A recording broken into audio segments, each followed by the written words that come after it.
Alright, this is conchem. It's a Unit 15 review. We're doing question 6. How can you tell the difference between a mass percent problem and a molarity problem on the test? So, if we divide it in half and we say mass percent versus molarity, there are some key things that you can look at that will give you a clue as to what type of problem it is. So for instance, if it's a mass percent problem, everything is in mass, so you have lots of masses, meaning you have units of grams. Another example is they will literally ask for the mass percent, or they will give you a mass percent in the problem. It's actually what's really nice about these types of problems.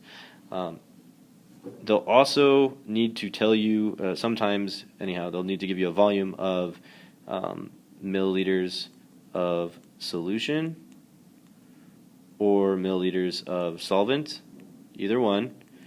Another option they could give you is the mass of the solution or the solvent. Okay. Molarity problems, the big thing to look for is they'll give you a capital M, or they'll literally use the word molarity.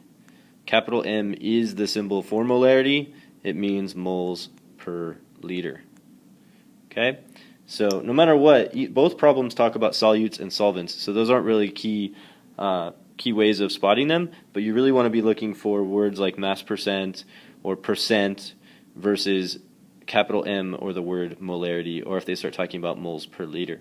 Now with molarity problems, they'll also generally give you the formula. The formula is really important in molarity problems, whereas in percent problems you don't need the formula at all. The reason why you need the formula for molarity problems is if they give you, say, the mass of the substance, you will need to find or use the formula to find the molar mass so that you can use that molar mass, the number we get from the periodic table, to convert into moles of the substance.